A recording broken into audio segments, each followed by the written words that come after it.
The lookout. The plaza boss needs eyes everywhere. That's you. You're 15, sitting on a plastic chair outside a convenience store in Culiacan. You have a phone, a Coke, and one job. Watch the road. If you see military trucks, you text the bird. If you see black SUVs with tinted windows, you text the snake. That means rival cartel. They paid $100 a week. Cash. No questions. The other guys don't talk to you. You're furniture. But you're learning. You see how the system works. The police drive by twice a day. They wave. They're on payroll. The real threat is the Marines. They can't be bought. One day, a convoy rolls through. You freeze. You forgot to send the warning. 30 seconds later, your phone explodes with messages. Where were you? You asleep? A man appears next to you. He doesn't yell. He just looks at you. Next time, we bury you in the desert. You don't forget again. Level 2. The transporter. You're 18. A man approaches you at a gas station. You know how to drive? Of course you do. Good. Tomorrow, 6 a.m. Warehouse on the south side. You show up. There's a white semi-truck. The cargo area is loaded with watermelons. Hundreds of them. Underneath the watermelons, welded into the floor, are 500 kilograms of methamphetamine. Your route? Sinaloa to Tijuana. 8 hours. If you get stopped, you're going to prison for 20 years. If you make it, you get 3,000. You drive. Every time you see headlights in the mirror, your stomach drops. But you make it. You park at a warehouse. Men unload the truck. One of them hands you an envelope. You've never held this much money in your life. You do it again next week. And the week after. You're making more in a month than your father made in a year before the cartel killed him for refusing to sell his land. Your work becomes routine. You stop being scared. That's when people get sloppy. That's when they get caught. Your cousin gets arrested at a checkpoint. He's 15 years in Altiplanto. Your cartel doesn't send lawyers. They just find a new driver. Level 3. The collector. You've been driving for 2 years. No arrests. No accidents. You've proven you're reliable. Now they give you a gun and a list of addresses. You're a collector. Business owners in the plaza pay a monthly tax. It's not optional. A taco stand pays $500. A pharmacy pays $2,000. A nightclub pays $10,000. You go door to door. You collect the envelopes. Most people pay without issue. They know the rules. But there's always someone who thinks they're smart. A restaurant owner tells you he can't pay this month. Business is slow. You nod. You leave. You come back that night with 2 other guys. You smash every window. You break every table. You beat the owner unconscious in his own kitchen. The next month, he pays double. You're making $1,500 a week. You buy a used BMW. You buy your mom a new house. She doesn't ask where the money comes from. She just cries and hugs you. But you're also now a target. Rival cartels want your territory. The government wants to make examples. Every time you collect, you're exposed. Level 4. The cell leader. You're 25. You run a cell. 10 men. Your job is simple. Move product and protect territory. The cartel supplies you with 100 kilos of cocaine every month. You break it down.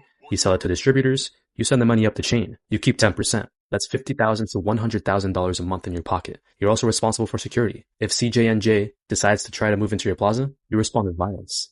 You don't wait for orders. You handle it. A rival crew kills one of your lookouts. You find where they operate. You send 6 guys with AK-47s. They walk into a bar and open fire. Then 12 people die. 5 of them were civilians. It makes the news. The government promises justice, but the governor is on payroll. Nothing happens.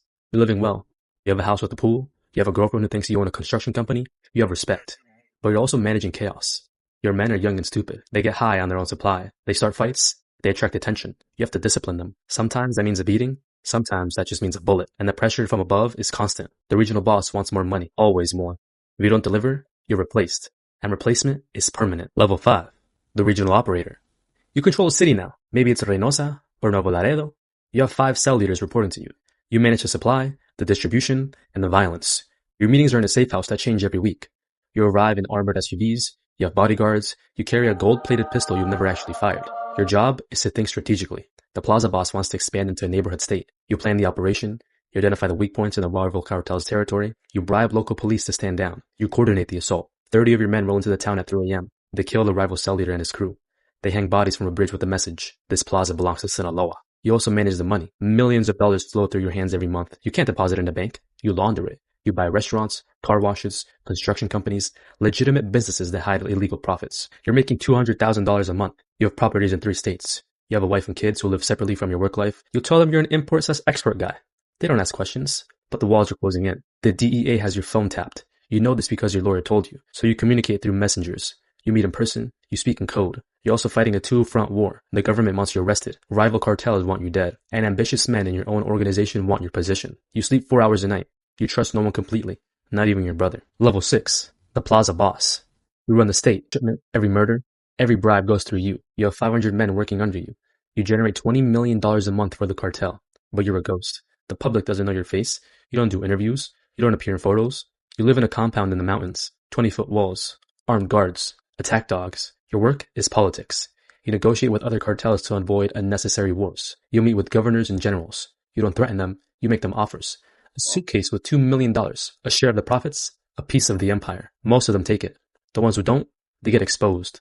Photos of them with mistresses, evidence of corruption. Their careers are destroyed, and if they still refuse, they disappear. You're also a CEO.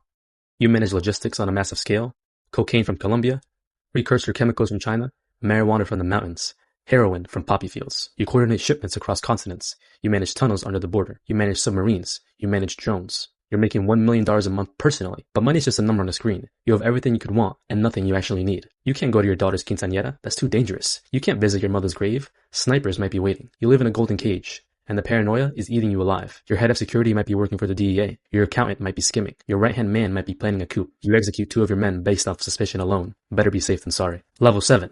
The cartel leader. You built this. Maybe you inherited it from your father or your uncle. Maybe you killed your way to the top.